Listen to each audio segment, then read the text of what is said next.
Welcome to the Red and Green Report. Orale, let's do this.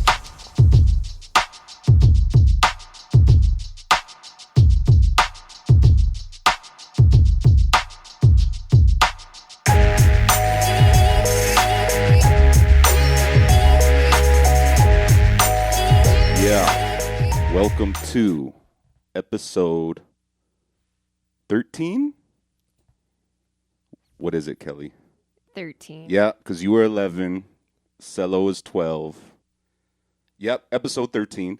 Today's unofficial sponsor is Happy Chickens, which is at the El Vado Motel, hotel, which they restructured on Central, Old Route 66. There's a bunch of cool eating venues in there. There's a burger spot, which we did eat at. I need to go eat there again. They're the unofficial sponsor too. But no, Happy Chickens. They have really good chicken, good chicken wings. They have, I had the chicken sandwich. It was bomb. It was spicy. It was everything that I could have ever imagined in a chicken sandwich. It was just really good. Go check it out, El Vado. There's a brewery there as well. Can't talk today. Actually, you know what? I don't think it is a brewery. They get their beer from Rio Bravo.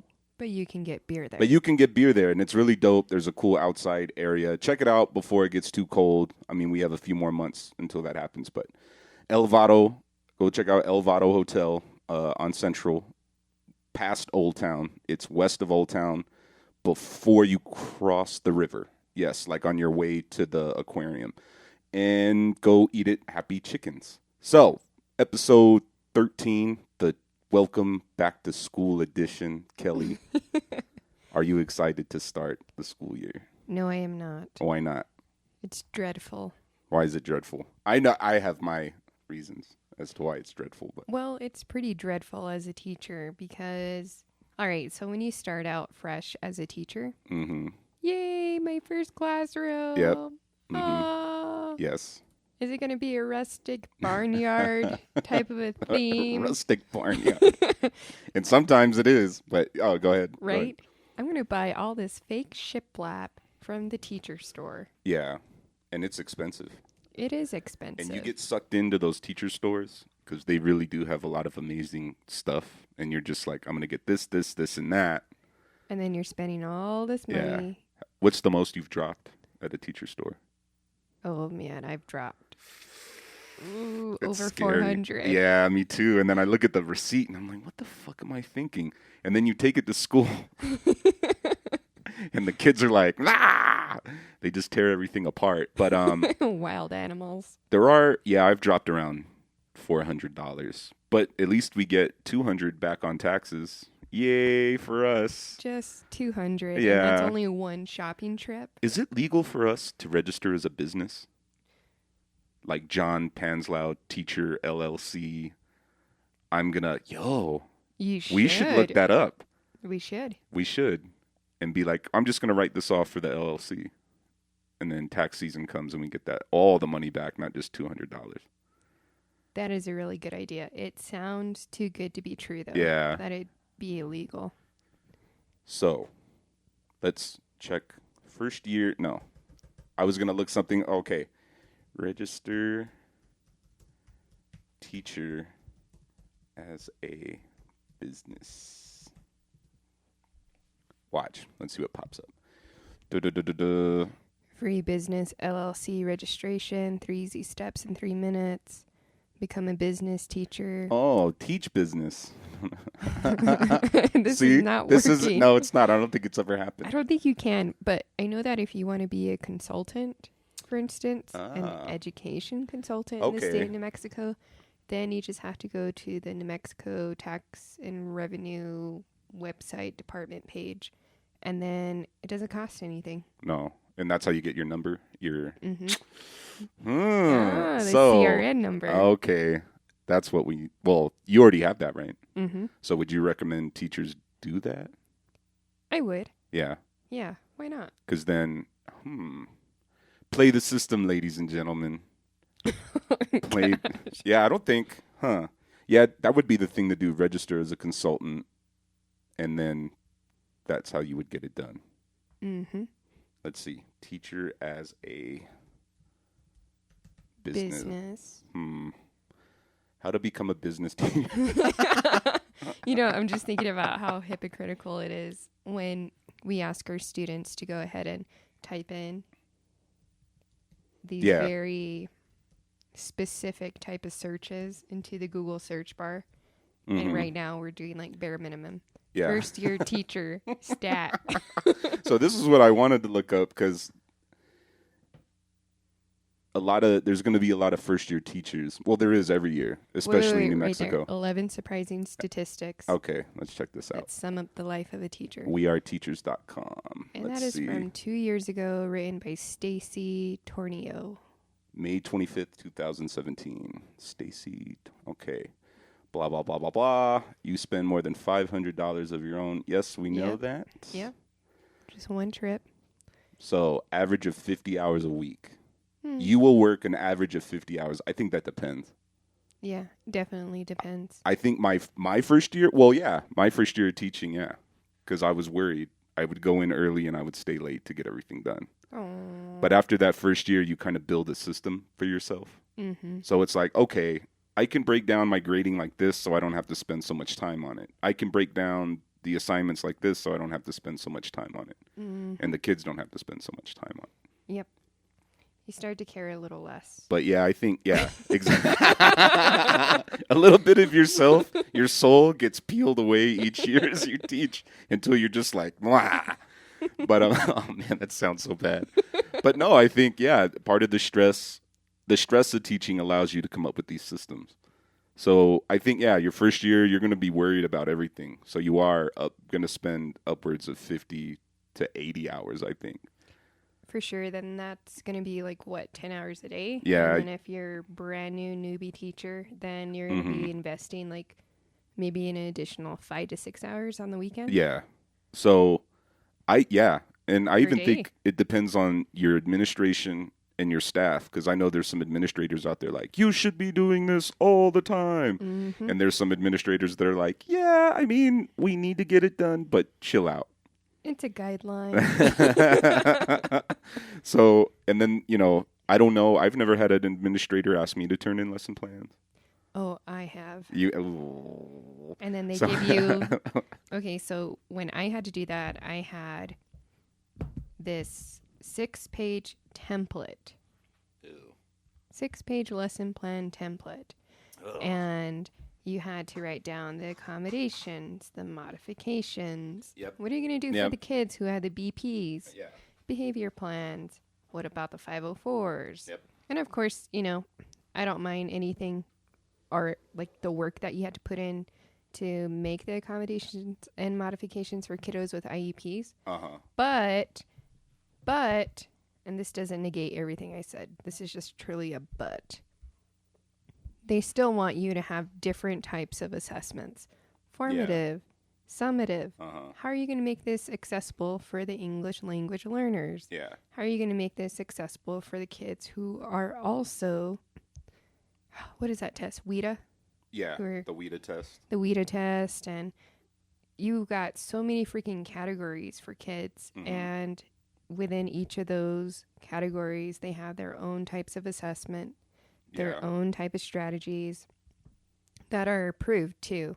And it's almost like everything you do is preordained and it has to have the blessing of the school district and the administrator. And then if it doesn't, then it's like, oh, SOL. And then I don't know. It's just so shitty. I'm just thinking about the New Mexico Teach Evaluation. Uh-huh. Which is done with. Yeah. I think. I'm still getting goosebumps thinking about it. Yeah, me too. And I didn't mind that. Mm-hmm. I fared pretty well. But I did see a lot of people who just failed miserably with their VAS score. I did good my first 3 years of teaching. And then the next 3 was like, well, what the hell? I am what is it? What are the grades? You're above what? So you're the worst teacher. Mm-hmm. You're a bad teacher. Mm-hmm. You're a okay teacher. you're the best teacher, and then there's like, whoa, you're amazing. You're a but wizard. I forget the official language that they use. Yeah, you're a wizard. I think it's okay. So if you're the worst teacher ever, I think it's inefficient. Inefficient, yes. Efficient. Efficient, above efficient, exemplar. Exemplary, yeah. And then Exemplar. Highly exemplary. High exemplar. highly exemplarly. Yes, you're right. So my first 3 years, I got effective, and 1 year, highly effective. Highly effective. So my first 2 years, I got effective, and then my third year, highly effective, and then after that, it was all downhill. It was, I don't even know what's below effective. I think it's minimally effective. Minimally effective, and then what's the first one you said? Just a few. Substandard. Just Substandard. You're a shitty teacher. I don't know what you're doing here. But then they're like, but you do good. We want to keep you for the next year. Yeah, but according to the state, right? according to the state, come here. you're a shitty individual. And you're just like, man, you look at that paper and you're like, damn. So. And you think about all the times you went to the teacher store. Yes. Lakeshore. And spent all your money, not all of it, but a lot of it, on making the classroom a healthy environment, on making sure your students had activities to do, on making sure all your students would be included in the activities and in the within the environment of the classroom. This is our safe, happy, educational home away from home. Yeah. But you're a shitty person. But you're so shitty. But you're good, though, because we want you here, but you're still shit. They can't make up their mind. Okay. Ooh, 4 days ago. Let's see. All right, educator evaluation. This is from the PED. Ooh, the PED is currently engaged in a process to create a new educator effectiveness system. A series of statewide community conversations were recently held. Like, where? Where did those community conversations happen? Whatever. So they're coming up with the new system, so that means we're still going to use the old one until they come up with a new one. Right. These community conversations, they have to be refined at some point. The newly appointed Educator Effectiveness Task Force. Huh. And I'm just thinking, there's people out there who are probably getting paid to be on these task forces. Hundreds and thousands of dollars. Just to do this. They're just barely telling us in an itty-bitty paragraph. See, I think they should just hand down the job to the administrator. Like, hey, we want you to report to us on how your teachers are doing at the school. And that's what they go to school for. That's the whole point of understanding evaluation. Yeah. None of this state, how's your school doing? You get an F. Your teachers are minimally effective. Nah, I think it should be up to the administrator. And that's when you get those types of administrators, the ones who are wanting the 6-page lesson plans or this, and that. It's because they're teaching at an F school or a school that's on probation. Yeah. And then those schools, there's even some of them where the teachers have signed new contracts to where they have to go in early. They have meetings every day. They have to stay late. They have to do extra PD. Yep. All and the they time. have to document it. Yeah. Minimum 30 hours per month. And then you could do a whole bunch of PD out in the community, or you can just go back to school. Yeah, so first-year teachers just go back to school. No, but here's another one. About 30% of teachers have a second job. Hell yeah. Yeah. I'm a part of that 30%. I know a few teachers who have server jobs, a few that drive Uber. They do the Grubhub, Uber Eats. They work at teacher supply stores. Right. Teacher Heaven. What's the other one? Lakeshore. I know a few that they just a bunch of jobs. Working at theaters, servers. I never got a second job because I wanted to do this stuff. The podcast and the music and the recording. But yeah. Have you ever had a second job while you were teaching? Definitely. Yeah. What'd you do? So, well, that's kind of how I picked up on consulting. Back to the consulting. Let's hear it. Yeah.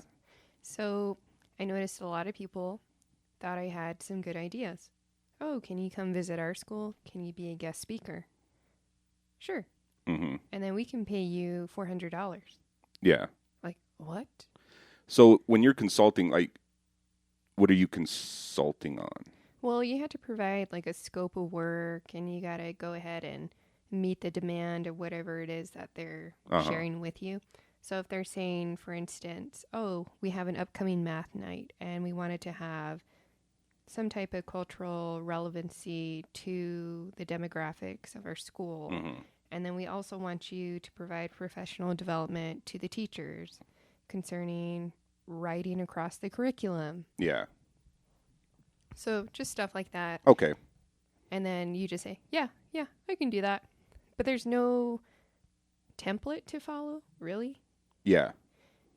You bring in your own interest and your own knowledge, and you say, this is what I can offer. Yeah. And if you want to be consulted on it, great. If not, you probably shouldn't have me consulting at your school. Okay, yeah, that makes sense. Yeah, and then they'll ask what type of format they want. Sadly, a lot of schools, they want a PowerPoint. Yeah. And then the Teachers PowerPoint. love PowerPoint. I know. I'm like, fuck, PowerPoint? And I think they want that just to have documentation that they can print out to go ahead and justify whatever expense that they've paid for this outsider to come in to talk. So it's always the dreaded PowerPoint. Yeah. What's the longest you've spent on a PowerPoint? On a PowerPoint? Yeah. You're probably pretty good at it by now. When I wasn't good at it, maybe about 2 hours. Yeah. Really thinking, okay, it's got to be consistent. It's got to look clean. Yeah. And I'm just going to illegally download one and use it as... No, I'm kidding. oh, I've done that. Like, oh, this is free. This is free information out here. Didn't they look this up? And then I'll just go ahead and put my own spin on it. Like, how do I indigenize this? Or how do I make this relevant? But nowadays, it takes like half an hour. And then what I'll do is I'll just go ahead and create a copy of something that I already have. And then, so in a sense, I've developed my own templates. Yeah. So if somebody wants me to show up for math night, okay, I can go ahead and just go into the Google Drive and look up elementary, middle school, high school, or early childhood lessons. And then I have it broken down in the folders, like this is for an hour. This is for 2 hours. This is over the course of different sessions. Yeah. So that's pretty cool. Yeah. I got a pretty good wealth of stuff, but I will not sell my shit on Teachers Pay Teachers. Fuck that. Why not? I thought about doing it. Well, I have. I've done stuff for like MLA citations, like worksheets or graphic organizers. I've done stuff like that. But content-wise, I will not. Yeah. Just because that's what's getting me extra income. For sure. And if I share it with other people, then... Yeah. You go on the website and you're like, okay, there's this lesson. Oh, this person did the same thing. And you're like, you stole it from the other person. Yeah. You just made it look different. Yeah. Same words, same lesson. You just have different design and different font. So good point. But yeah, I know teachers that sell on Teachers Pay Teachers, and they make a little bit. It's a little bit of money. And then plus, if you sell on there, you have to pay them like $30 a year, $50 a year, something like that. I forget. We should look that up later on. But yeah, a lot of teachers have second jobs. And it's funny how when I was at UNM, my professors were like, when you start teaching, you might want to look into getting a second job. And it's like, well, shit, isn't that why we're going to school? So we don't have we to can do focus. That. Yeah, might want to focus on getting a second job. Okay, here's another statistic. More than 65% of you, I guess, first-year teachers paid for food or covered the cost of field trips for your students. Yes. I've never covered the cost of field trips, but I have bought my students food. And I don't have a problem with ever doing that. But yeah, have you ever paid for field trips? I have. It's pretty interesting. Yeah. So I remember my first year teaching, we wanted to go check out like a local site, blah, blah, blah, field trip. And for some fucking reason, we were just led on to believe that everything was going to be paid for by the school district. Yeah. And then it turns out, nope, you guys are short $400. See, Yeah. it's at $400. Uh-huh. And I thought, man, this sucks. Guess we're not going on that field trip, kiddies. And just looking into their little souls. They're high schoolers. And I'm like, God damn it.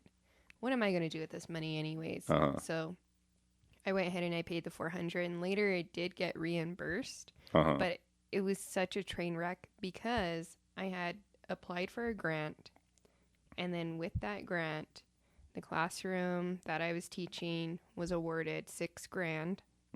So, but even though I got that grant, I couldn't be in charge of that money. Yeah. The school district was in charge of the grant. So, the cool thing about that grant is that it said, okay, have you paid for anything that the district should have paid for? I'm like, yes. Yeah. I paid for the gas on a diesel bus just to go to Durango. And they're like, ooh, okay, yeah, we'll pay for that. And then you're going to get reimbursed by the school district. Yeah. But it was so much paperwork just to get that money back that I just felt like, oh, man, next time I'll just whatever. Yeah. It's going to be more money for something else that I'm going to do anyways. But, yeah, paid for a field trip. Food, I like to bring in pastries. Yeah. Donuts. Danishes. Oranges, bananas. Yeah. Capri Suns or whatever, or the Arizona tea drinks. Yeah. Or what else do the kids like? They like the hot Cheetos or the Takis. I hate the Takis. I don't understand the Takis. No, the powder gets everywhere. I know, and then you can tell when a kid has been eating Takis. Yeah. And then their you turn hands. in a paperwork. Yeah. Oh, yeah, the paper. It's like everywhere. Then at the end of the year, you look in their desks, and you're like, damn, look at all the Taki powder that is accumulated in the back of your desk. You guys are nasty. But yeah, food, I buy peanut butter and jelly, bread, unless the students are allergic to peanuts. And then I have a bunch of stuff. I get the Capri Suns. I get those assorted bags of chips, the mini bags that are in the big bag. Almonds, fruit. A bunch of different snacks for the classroom. And then for field trips, I have extra food because there's always that one kid that said they're going to bring a lunch. And then they don't. And then they don't. Yeah. Yep. And then the parents get mad. Well, you should have provided it. And you're like, oh. So I always have extra food in the classroom for the students who forget. Have you ever brought in like hot chocolate, tea, instant coffee? No. Well, you're teaching fifth graders, huh? Yeah, it's funny. I had a student last year that drank coffee. Yeah, starting young. Yeah, the parents were starting them young. Yeah. It's really bougie. You can tell with a family if there's a kid that's like, I go to Satellite. I drink blah, blah, blah from Durango Joe's. I love London Fogs with an extra pump of vanilla. See, that's how I know that Starbucks has a secret menu. Yes. Because 2 years ago I had a student and she was, oh no, Mr. P, I only drink this, and that from Starbucks on the secret menu, and they better add my whipped cream. And I'm like, damn, like I didn't know they had a secret menu. So that's bossy. I've never used a secret menu, and I hardly go to Starbucks, but parents give me gift cards to to Starbucks all the time. So it's like, well, Starbucks. I need to. Yeah, I do. I want to use those. Okay, yeah, we should spend go. A whole day eating vanilla scones. I can turn on the Anchor app, and we could do a podcast in Starbucks. We should do that. Yeah, except it's going to catch all the background noise. But yeah, that'd be fun. But yeah, food. I've never field trips. I know we've gone on field trips where we ask the students to pay. Oh yeah. And it's always been like $4 or $5. Nothing too expensive. You know what? I've paid for a few of my students in those instances because they forgot the money. You know, I remember once we were not able to do any more field trips with the buses, that I had to, because of a class that I was taking while teaching, it was an assignment where we had to kind of revamp the whole field trip idea, where not, how would you say, not expecting the school to take care of it, but making the kids and their parents and anyone else who wants to help take care of it. Yeah. So then I had to go through all these hoops to go ahead and have a piece of paper that basically said, hi, I'm going to go ahead and meet up with Miss Shaggy and this other teacher at this location with the parent or guardian or someone over the age of 21 that's a direct relative, and we're going to go ahead and follow this agenda, and we're going to meet at this location, and Miss Shaggy is not responsible for taking me home or nothing like that. Like, basically, you show up and you leave. Yeah.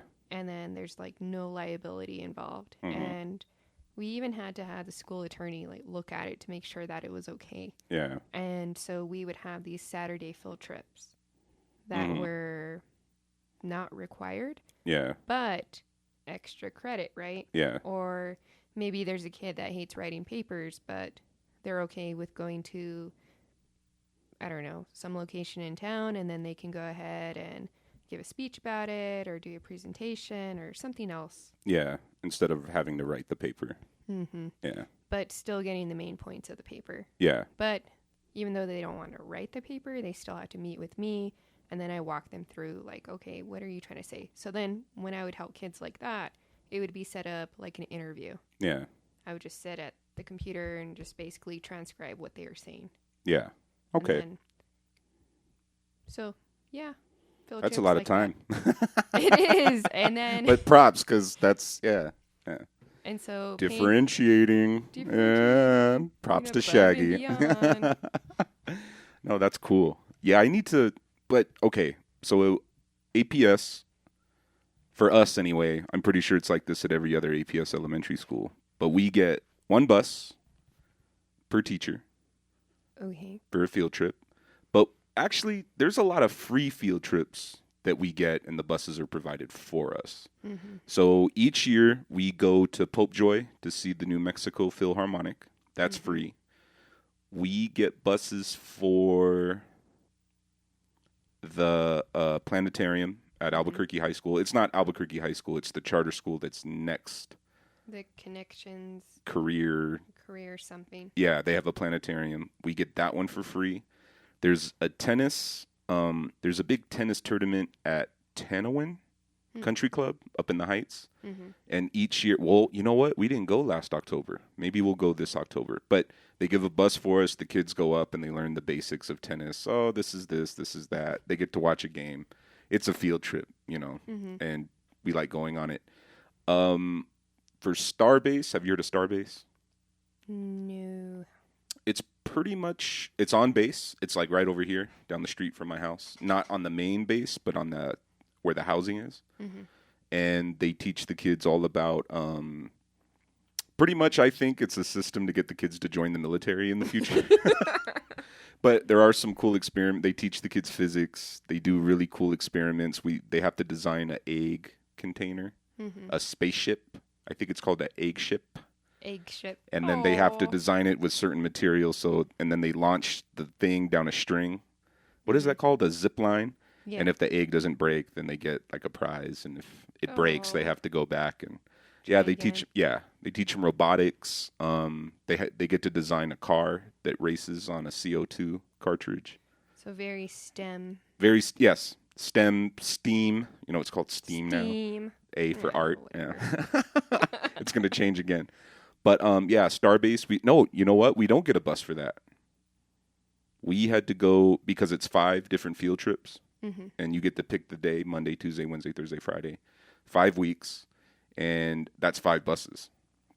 So we actually had to go to the PTA and ask for money. Oh, yeah. Good old PTA. Good old PTA. Why do you want buses for this field trip? What will the students learn? Everything. Like, you know, this you is don't hang out with your kid. Oh. But you're in the PTA, so you feel a lot better about yourself. Your guilty conscience. That's why you're here. Yeah. You're not parent of the year. I've seen you at those meetings. You just shoo the kid away. Get away from me. Oh, that's bad. That's. I'm gonna write that down for my stand-up. Yeah, or you could use it for yours. I'll use it for mine. Okay, cool. So, okay, here's another one. So this isn't for first-year teachers. This is just teacher stats. So first-year teachers, this is what you can look forward to. So during the cold months, 1 out of 3 of you new teachers will buy mittens or other clothes to help keep your students warm. Yes. Or other materials. Yes. Yeah. Let's see. I'm trying to think. So when I was teaching preschool and middle school, so the younger grades, I've noticed this was a bigger deal or a need. And I would just see like, hey, this kid needs clothes, or this kid doesn't have a jacket, or this kid doesn't have a beanie, cap, whatever, and it's cold. Mm-hmm. So I'll just go to Walmart, or I'll go to Goodwill, whatever's going to fit my budget, and I'll just buy the kid whatever they need. Uh-huh. And then recently, when I was working for the FACE program, a lot of the kids, they're the same age as my own son. Yeah. So a lot of whatever my son had outgrown, I would just keep on standby, just because I knew one of the families would probably benefit from having like his old clothes and all that. And I don't know, it's just crazy. But I'm glad that when I did that, right away the next day the kid's wearing the coat. Yeah. They're wearing the jacket. And it's like, oh, good. Because sometimes, and this was something that I learned that kind of made me jaded when I was teaching high school. There were a couple of kiddos who didn't have business clothes or dress clothes or anything really fancy. Yeah. And I was like, oh, I have a bunch of fancy clothes, right? Because I'm a teacher. So I was just going through my whole closet and I was thinking, all right, I don't want to have a bunch of junk. I just want to have like 30 articles of clothing and less. Mm-hmm. And then mix and match everything and all these different combos. So I had a ton of clothes to get rid of. So I got rid of them. Mm-hmm. And then I just opened up my classroom like during lunchtime. Anybody could come in, take whatever they wanted. So a lot of kids were wearing the clothes. Yeah. But for the fancy shit I had, I saw that stuff being sold. Yeah. Yep. So all the time. right? I'm like, what Uh-huh. the hell? Like, I could have done that for myself, but big picture, you think about it, and it's like, all right, that's cool. Mm-hmm. Maybe, I don't know, you wanna feel like you're hustling a little bit more for money. Yeah. But yeah, I've definitely gotten clothes. Mm-hmm. I don't think I've bought school supplies. I've bought school supplies for my students. I don't think I've ever bought clothes. I always go to the Lost and Found because the Lost and Found is just overrun with stuff. So whenever a kid, hey, I need a coat. All right, let's go to the Lost and Found. And it's like, wow, this is a store that we have here at school. So I'm like, pick a coat, any coat. And they look at you, really? Yep, pick one. Start off with one, don't, But you see parents go through the Lost and Found, and they're just like yank, yank, yank, yank, yank, grabbing everything. But, and also our nurse has done a good job of keeping a supply of, pants, shoes. Mm-hmm. And we get a lot of resources because we're a Title I school, so we get a lot of resources. We get groceries. Oh, nice. Yeah, and shout out to the people that work up front because they spend a lot of time organizing the groceries, the clothes. We get backpacks. Mm-hmm. And a lot of people don't know that. For a Title I school, we actually do get a lot of resources. Mm-hmm. But still, there are those moments that a kid will come to school. I don't have shoelaces. What? What happened to your shoelaces? And, you go out and you buy these different materials because sometimes they're not always there. Mm-hmm. We're out of backpacks. We're out of glue. Mm-hmm. We're out of this for the kids. So, yeah, I've bought materials. I've never bought clothes, though. That's pretty fortunate, but not that I though, wouldn't, though. Yeah.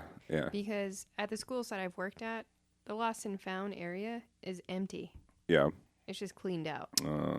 But I have started like the little community closet where anyone can bring in clothes that they're not wearing. Yeah. And then it's open during my prep. And then if a kid's interested in looking through that closet, then they can get a pass out of their class to go ahead and go check it out, get what they need, put it in their locker. Yeah. So that way they feel like they have some privacy. They don't have to feel shamed for it. Yeah. But yeah, that's really cool. I've never seen a overflowing lost and found. Ours, well, towards at the end of the year, we try to do a purge. A purge. I was like, say it. Like, just take it. Like, we tell, we encourage, where I don't, but the people that do work on the lost and found, they said, parents, just take it. Because then the cycle starts all over again at the beginning of the year.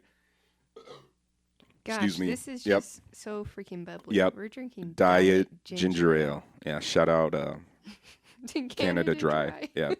Excuse me. Sorry, burp. Yeah, we start the purge and just take it. But even now at the school, there's still a bunch of coats, shirts. Oh, man. Just mostly coats and beanies, hats. This is... Okay. So, it's like, oh, here you go, Kelly, Gold Star. But there's this really cool shop in Durango, and it's called Sprouts. It's a children's clothing consignment store. So basically, your kid is wearing 2T, 3T, 4T, whatever, for a couple of months, and then they grow out of it. And then if you're first-time parent, you're probably going to be buying your kid, like, the best clothes. And it's only the best until... Because they're growing. They're going to grow out of it pretty fast. So with Kodiak and I, that's what we did with Aegon. Is, we have all this cool stuff for Aegon. Let's go take it over here. And what happens is they'll go ahead, they'll look through it and go, yes, no, yes, yes, yes. And if you have like really bougie stuff, then it's like, Yeah. We'll take like it all. Hannah Anderson. That freaking store. Oh my God. But or like little North Face jackets. Yeah. Oh, so cute. It's not practical. It's $1 million. $1 million. Yeah. Take my money. Take it all. So jeez. They'll go ahead and sell it for you, and then what happens is you end up profiting from it too. And then they'll call you and say, "Hey, Aegon, Aegon made $40. Come pick up his check." Oh, okay. You can get $40 or $40 cash, or you can go ahead and get like maybe $70 in-store credit. So going over there often enough, I went ahead and I thought when I started working out at the community school that I was working at, like, okay, cool. What if I ask that lady what she does with all the clothes that don't make it? And if people don't want it and they're like, whatever. Yeah. It's okay if you can't sell it. We just don't want it. So I talked to her and I said, "Hey, what do you do with those clothes? The ones that don't make it?" Yeah. "Oh, we just..." We burn them. We burn them next to all the old library books. But we have a midsummer festival out in the back there. We just burn everything. No, that's not. No, this is crazy. She told me, we go ahead, we have this pallet, we have multiple pallets, and we put all the clothes in there. And then we ship it off to Africa. Huh. And then they donate it to a bunch of kids out there in different communities and villages. And I'm like, what? Are you... Hey, you know what? I work out on the reservation. Can I get those clothes? Yeah. Oh, really? Yeah, that's local. And that's sustainable. Totally. Yeah. So then I was coming in. Right? So I was coming in and just with all these clothes, and it was just so crazy because it's like Rugged Bear, Patagonia, North Face. Even like those brands, there's still like articles of clothing that didn't make it. Yeah. So then it was pretty cool. I guess that's one thing that I've done that I didn't need to do, but I didn't mind doing that. But it's just interesting to think that there's a lot of places like that in town, that consignment stores. And instead of trying to donate it to some place far, far, far and away, why not just talk to a school? Yeah. Like, hey, I work at Buffalo, what is that, Nickel? Buffalo Nickel? Buffalo Exchange. Buffalo Exchange. Yeah. Only Buffalo Nickel? That's a bougie thrift store. No, oh my To me, goodness. it is. No, if any, I remember we drove by it, and you were like, "Oh, Buffalo No, Exchange," no, and in my head, I'm thinking, "Fuck that place." this is so horrible. Okay, I'm a little embarrassed right now. That doesn't embarrass me too much. Oh, okay. In Bloomfield, they have a little bar, and it's called the Wooden Nickel. And I guess I was thinking of imagery, a buffalo, and I said the Buffalo Nickel. I'm so embarrassed. Oh, That's education. okay. Look at what I do. The Buffalo Nickel. I'm just coming out with my own bar name. Oh, jeez. But, damn it. But, no, that is a freaking bougie place to buy. But with them, why not donate all the clothes that's not going to sell to a local high school? Yeah. Or, I don't know, taking it to a shelter, a women's shelter. Like, there's so many places in town where that stuff can be reused instead of trying to shuffle it out and still try to make more money. Yeah. Money's the game. But it is. There's so many things that we could go to the thrift store for, and we never do. Like, my dad is one person. He hardly ever goes to a clothing store at a Walmart to get his clothes. And he's like, "John, got this shirt for $2. Guess where I got it? The thrift store, Dad." Exactly. You know, when Macklemore did that whole thrift store song, that's when my dad, he was like, "Hey, John, this hip hop music isn't that bad. You hear about this Macklemore guy with the thrift store song?" It's like, "Yeah, Dad, I have." And yeah, my dad is a big thrift store supporter. And my first year teaching, he's like, "John, look at all these teacher supplies I got for you at the thrift store. Crayons, markers, books, stickers, it was crazy." And, first year teachers, check out the thrift store. The Assistants League is pretty cool. That's a pretty cool place. They actually have a teacher thing going on now. It's Savers, Goodwill, yeah. So first year teachers, use those especially thrift stores. for the organizational tools, like for the desks. Or you realize, like, once you're in the classroom, you need things for things. And they're things. And all those freaking paper trays, you're going to spend like maybe $20 at Walmart, Office Max, or whatever. But if you go to a thrift store, then it's like you get a whole stack of them, 6 of them for $2. Yeah. For $1. Yeah. Where they're like, "We don't want it. Just take it." Yeah. Yes. Thank you. What else can I get for free? And then, I think you're right, though. If the clothes are just going to go to waste, give them away. So there's actually one stat on this one that I want to give, but not till the end. So I looked up another article. Actually, where's the stat I want to give? And I'll find it later. So here's 15 mistakes that new teachers make. It is on medium.com. By A.J. Giuliani. Huh. That's a cool name. Yeah, it is. Like A.J. the mayor. Giuliani. A.J. squared. I think Rudolph Giuliani's with a G, though, right? Yeah. Yeah. So, number 1, never leaving school. It's your first real job and you want to do the best possible work, but staying at school till the custodians lock up is not the solution. Talk to your colleagues, plan with a partner. You don't need to reinvent the wheel when it comes to preparing your lessons and activities. Yes. Yes. Above all, focus on being efficient instead of just working hard. The latter leads to teacher burnout fast. And I always tell first-year teachers, you're not going to get it all done in one day. Yes, it's always going to be there. Yeah. You're never going to be done. Yeah. Like, and just throw that out the window. You never know when there's going to be a fight in your classroom. You never know when a kid's going to throw up on another kid. And yes, that will happen. I've had it happen to me once each year. You never know when a parent's going to come in yelling and screaming and just interrupting everything. You never know when there's a fire. Well, you should know when there's a fire drill. But legally, you always forget. You never know. Yeah, just different things happen during the day. So, yeah, be efficient. You don't have to stay at school all the time. There are those days, though, where you are. I've done it before, and there's nothing wrong with that. But don't do it 5 days out of the week because you're going to drive yourself crazy, and you're going to drive the people around you crazy. So my first year teaching, a lot of people thought, like, wow, why is she in her room?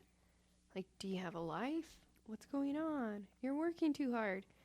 But the reason why I was staying so late is because I was working on my TESOL endorsement and the alternative licensure program. So I was going to school at 2 different places while teaching my first year. And I think, I don't know, it goes along with my disposition or my personality. I'm not really going to take it too seriously. Just like, oh, okay, you need this done by this time? All right, cool. I think of a lot of things as guidelines because it's always going to be there. Yeah. It's always going to be there. It's not going to go anywhere. And I think my first year that pissed off a lot of veteran teachers. Yeah. Because I think they're secretly wanting me to, I don't know, be saved, to be mentored. Yeah. And I would just be there and they would ask me, oh, what are you doing here, sweetie? You should really go home. That's a good voice. Don't stay here at all. Yeah. I would just look at them. No, I got to write this 20-page paper. I got to do this for my artifact study. I got to do this. I got to do that. Like, why? And you explain and then they just back off. Yeah. But yeah, don't stay past 4:00. Yeah. If you're going to stay, make sure that you're staying for a good reason and that you get it done, because you'll often get dragged into different conversations. Somebody asks for help on something. Oh, yeah. Which will happen too. And be helpful. I try to be as helpful as I can. And if you can't help, just be honest. Hey, I'm doing my own thing right now. Exactly. Because then you'll be that person. Oh, shit. That person. I've been that person. I have had to close my door, turn off the lights, bring in my own little lamp just so I can work at my desk. Yeah. And then shutting all the blinds down. Yeah. Just like a true lockdown situation. Yeah. And just so that other teachers will not. They'll leave you alone. Yeah. Yes. Because I would tell them, no, I can't help you. Yeah. Oh, really? Well, it's only going to take 5 minutes. So first time I heard that. Yeah. Okay. Yeah. 45 minutes later. 45 minutes later. And then you're hearing about their life story and it's like, fuck, I don't care. Fuck. Leave me alone. And then you end up doing their work for them too. So don't do that. Those are the school leeches, the people who don't want to do their job. Yeah. They're everywhere. Yeah. And sometimes, like, I'll feel really sympathetic. Like, yeah, I can help. I know I'm going to get used by you, but sure, why not? Because this contributes to the greater good and we're on the same team. I hate that. You kind of have to pick your battles with the whole yes-no thing. I try to help out my grade level as much as I can. Hey, John, what website? Where did you get that math assignment? Oh, this one right here. Boom, boom, boom. Hey, John, I'm having a problem with the Promethean board. Oh, you just boom. I don't have a problem with that stuff. But like the stuff like, hey, I need to move this out of my classroom on Saturday. Could I use your muscles? And it's like, fuck, no. No, you're or a strong, independent woman. You do it. I need. That's why you're a teacher, right? Brutal. Or, hey, I need to clean my chairs. Can you take the chairs for me and have them cleaned? Stuff like that. Cleaning chairs? Yeah, we took them to the car wash one time, and we used engine cleaner. Worked like a charm. Oh, what? Yeah. Okay, so because we have these weird plastic chairs, and nothing comes off of them. Not even like using Clorox wipes? No. Nothing? Nothing gets the stains off except for engine cleaner at the car wash. So first year teachers. Your kids coming in, staining up the chairs. Oh, man. It's bad, yeah. So I'm actually kind of stressed out about that situation going back into the classroom tomorrow. Like, should I go get them cleaned? Or just leave them how they are? Because some of them are real bad. You're like, oh. See? And if you were just doing this just as a job, you wouldn't care. Yeah. You'd be like, you sit on it. Bring in your own seat cushion. Yeah. But, yeah, getting sucked into different, like, errands around the school, you have to really pick and choose. Like, ooh, yeah. I see what you're doing. You don't want to be that person, yeah. I get manipulated by kids every day. Yeah. I don't want to be manipulated by a staff member. And then parents, too. hey, there's a cool thing at the mountain that you should take the kids to. And you're just like, I don't want to do that. Are you going to pay for it? How about you take them? That sounds like really good experiential education. I don't want to use my bus for that. Let's see. Number 2. Okay. Number 2 of 15 mistakes. Missing out on all of the extracurricular events. I remember so many people giving me the advice to take the first year and only focus on my teaching. Awful advice. I agree. Part of teaching is being part of the community and getting involved in extracurricular activities and events. It's also important for your students to see you in other roles besides teacher. Yes, I took on the school newspaper and started coaching lacrosse in the spring. Best 2 decisions I made in my first year. So my students, I try to, like the athletes, I try to go to their games. When there is the Day of the Dead parade, I'll try to go there. I always see students at that event. Yeah. The athletes I try to support. I try to go to as many after school events, like we have the fall fling, which is the Halloween, but you can't call it the Halloween for whatever reason. Because it's religious. Is it? Is Halloween religious? It is. Is it? It is. Is it though? It is. Is it? It might have began. The origin. The origin. But now it's all like, we still have a haunted house. We have a costume. And I think Halloween has taken on a different, the fall fling. Are you going to the fall fling this evening? You mean the Halloween party? That's what the kids say. The fall fling's the Halloween party, right? It's like, well, it's what are fall the 2 fling. different things? Yeah. Fall fling for the adults?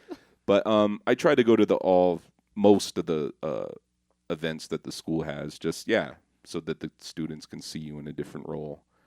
Like, I have students who think I live at school. Oh, yeah. A lot of kids. They're like, what? Where do you think we live? And they're like, I don't know. We thought there was like a building back there somewhere where all the teachers lived and you guys hung out. Like, really? Huh. That's interesting. Ends up looking like a space station. Yeah. Just sleep in a little bunker area. We should tell them that because, I tell my students each year that gullible isn't in the dictionary. And they're like, yeah, it is. I'm like, no, it's not. And they're like, do you have a dictionary? Like, yeah, I do. Go look. They're like, he's right. It's not in the dictionary. I'm like, you guys are weird. Crazy. It is. It's right there. Like, read the definition. Yeah, it's funny. But let's see. Number 3, writing an email when a phone call would be better. Oh, yeah. You got to grow those teacher balls. Yeah. Don't dance around an email. Just call or talk to them in person, especially when it's with a parent. Yeah. I use emails for like the weekly or the bi-monthly newsletter. Oh, yeah. Sometimes the no monthly newsletter that I forget to. I'm thinking negative communication. Like, just call. Yeah. Yeah, so like a fight when a student, so I think when they get hurt, I think that's the nurse. Like, you send them with the pass or another teacher sends them with the pass. I think the nurse or the nurse's assistant should call. But I always ask the kid, I'm like, hey, did the nurse or the nurse assistant call your parents? No? Okay, let's call them now. I see what you do. Because I don't want you to get home and then because the nurse doesn't get the nasty phone call or the email. Yeah. We do. Yeah. So did they call? Okay, good. Or did they leave a message? Yeah.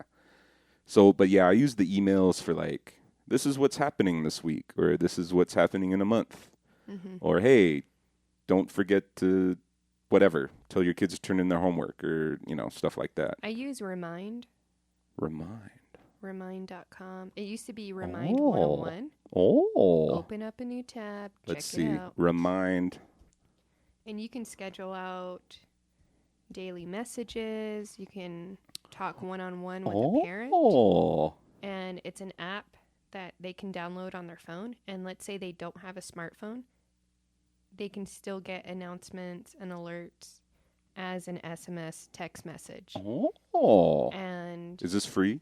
It is totally free. I use this everywhere I go, and I even use it with the students. Do you think elementary parents would be open to using this? Yes. Because I know I used it with my preschool parents. Oh, okay. And they loved it. Because I know high school, this would be perfect. Yes. Because, high schoolers have phones. Well, so do my students. Some of them do. It's like half do, half don't. Even with the classes that I would have. So, like, first hour freshman English, right? I would go ahead and tell them, if you guys want updates about extra credit opportunities, if you need help and it's like after hours or whatever, you have a question about your grade or your parent wants to contact me and it's easier using the app because it really just feels like texting, then they always opt for that. And it's worked out really well. Yeah. And then with the preschoolers, so their parents, and you can even, it'll set up for you too, like a little letter, a PDF, and you can print it out and it'll explain like what it's going to be used for, how it's going to be helpful, and it's really, really cool. My mind just went. Yeah, you can give them like a daily update saying, hey, hello from Mr. P's class. Guess what? Today we're going to be learning about this. If anyone has time and they want to stop in and drop off some materials, let me know. Holy Or you can shnikes. say, next week, I'm thinking about exploring blah, blah, blah. If anyone has anything that they can contribute, so you're talking about like the funds of knowledge, that type of system. Here, let me show you an old one that I have. Oh, I was going to make my profile. You're going to ruin it. No, I'm kidding. So, okay, log in. Yep, log in. Here's the L keyboard. Here, hold on, let me. But that's cool. It's super helpful. There's even this daily scavenger hunt. Oh, sorry, I clicked out. Oh, there you go. Sorry. My bad. Have you ever used, what's the other one? It's you can give the kids points and then the parents see it. But if you overuse it, the parents get mad because they're like, how come you're taking so much points away from my kid? What is that one called? Here, I got to check on the App Store.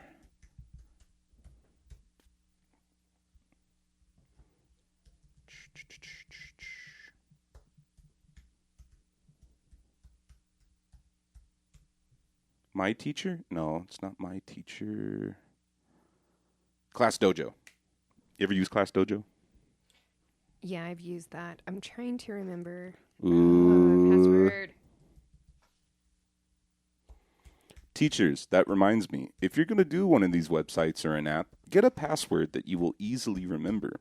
Because Shaggy here has typed in her password 2 times now and it's been invalid. So she's going to have to send in I forgot my password.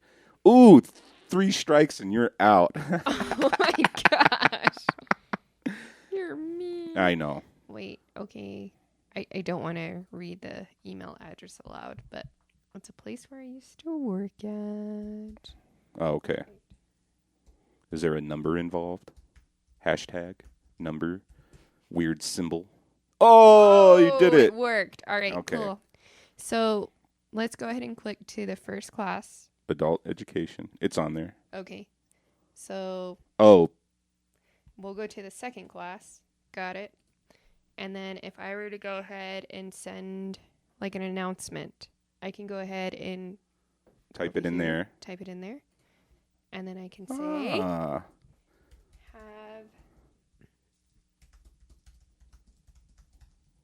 a great day, everyone. Oh, this is like Twitter for educators.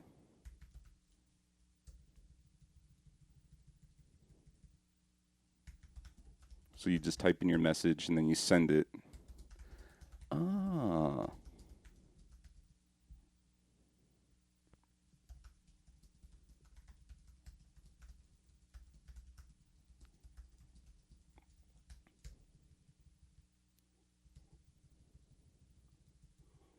Oh, and then you can translate it?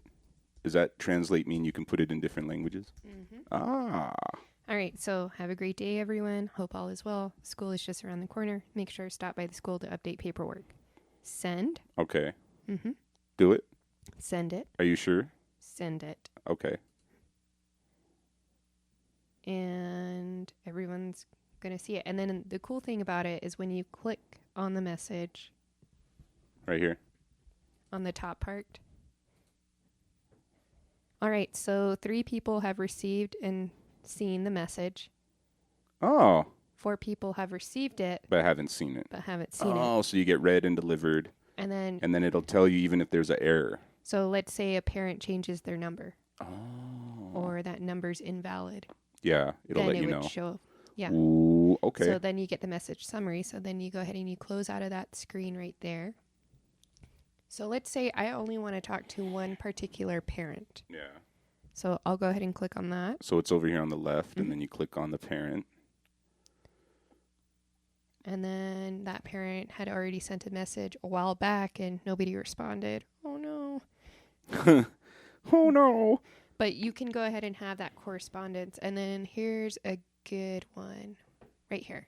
This was a rock star parent. So if you scroll up, let's see, keep scrolling up. Okay. So I just gave her updates like, all right, is so-and-so going to ride the bus? So-and-so That got happened. hurt. Okay. Oh, no, thanks for telling me. Hey, are you available for this meeting?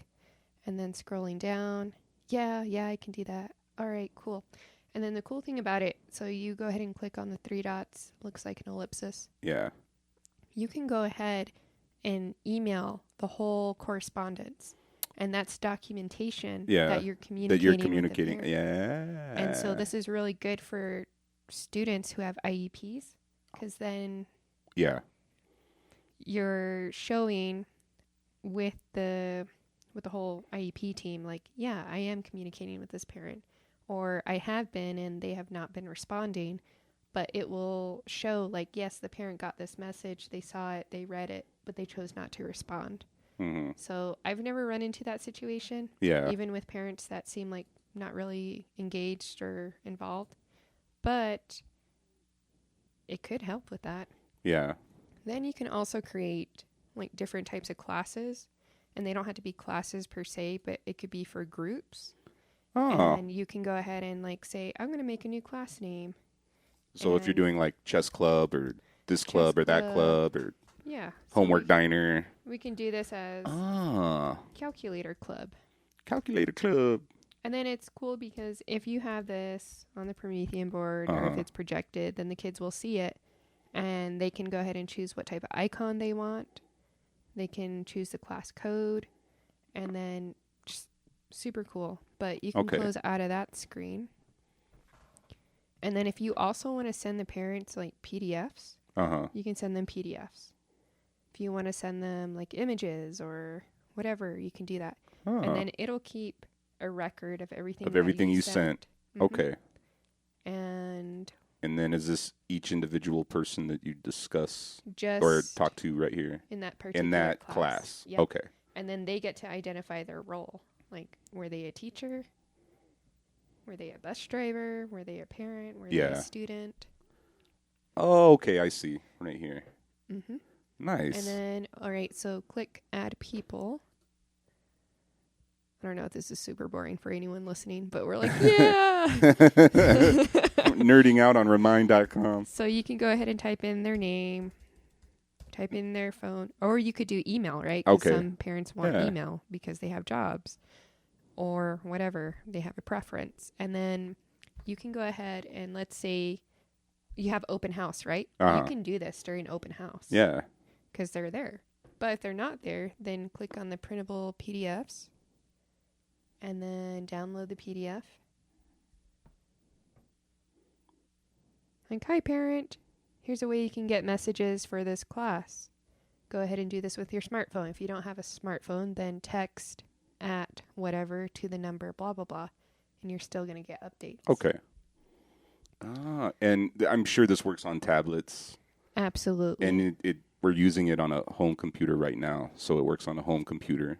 So you don't necessarily need a smartphone. It just helps a lot if you do have a smartphone. Yeah, and then you can use it for a lot of things, and a lot of parents who end up using this and really enjoying it, they end up using it for, like, maybe they're in charge of the PTA or this club or that club or whatever. So then they can use it in their own lives as well. But, yeah, remind.com, I always make this horrible assumption that everyone knows about it. Yeah. And it's like, no. Well, I feel like each year at PDs, we learn about some new website. Yes. And this has been around for quite some time. Yeah. But, this is really cool because you want to have that healthy boundary between yourself, the kids, their families. But you still want to have them thinking not thinking, because they do. They have that ease of communicating with you. But they don't have to have your phone number, and you don't need to know theirs. Well, Yeah. just to set them up, but Yeah. they don't ever see your phone number. Uh-huh. Do you believe in giving your phone number to parents? Sometimes I've done that. Me too. Yeah. Just certain parents. Sometimes it's backfired on me, like texts at all hours of the day. Like, Well, yo, why did you just text me at 2 a.m? I'm not going to give you that information right now. And I like with remind. So let's say a parent is tossing and turning. They can't go to sleep because their little one is sick, right? Yeah. Or they're sick or something's going on. So the kid's not going to be at school. And then they end up sending a message to you, like 3 a.m. Uh-huh. They're going to get a little disclaimer saying, do you want to schedule for this message to be sent at 8 a.m.? See, that works. Right now it's, what is it called? It's out of the office hours established by this teacher. Mm-hmm. So that helps out a lot. Oh, look, see, there's already somebody that I work with who uses this. Yeah. And how do they know? Oh, wait, but that's crazy that they know we're already working together. Just wanted to let you know. Left Facilitated. something for something. Wow. See, this was back 2 years ago. 2 years ago, yeah. Wow. And if you're not using that anymore, then you can just delete it. But How do you technology, You pretty just cool. delete. Okay, so you're going to go up the little 3 dots. Wait a minute. Just Oh, turn off. I see. Can you right click on that? Yeah. Nope. Okay. Settings. Leave. Leave this class. Never come back. Wow. So look, so my school is right there. Mm-hmm. So your school. All right. So go click on your school again. You can request access. Huh. Because that means that you can go ahead and make a call to parents, send messages. Oh, I need to find my administrator's email. I'll do this later. Yeah, it's like, cool.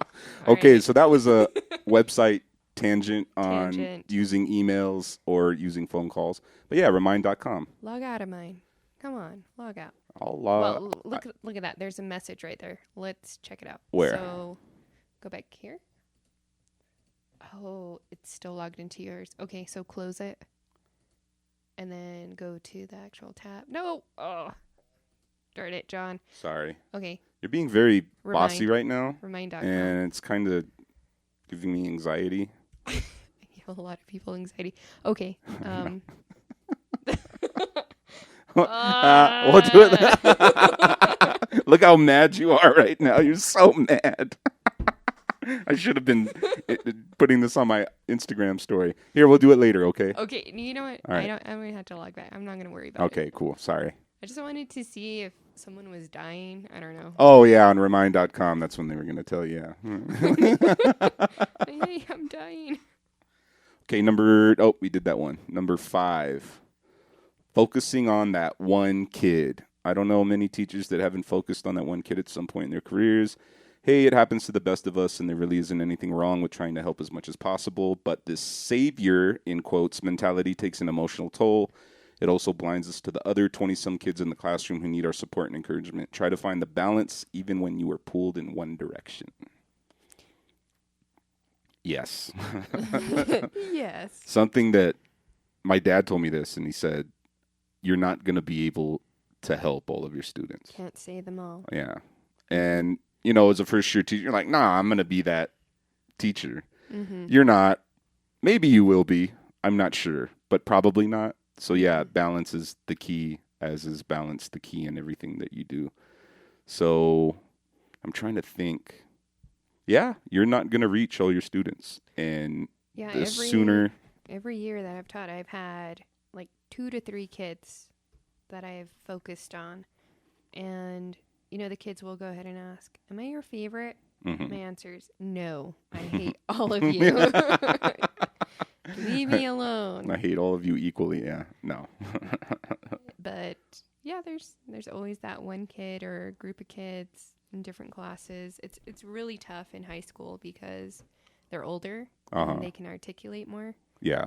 And they just sometimes they don't have anyone to talk to. And even if you refer them to like, oh, let's go to the counselor, or let's go do this, or let's go do that, it's still not enough, and they've just chosen you.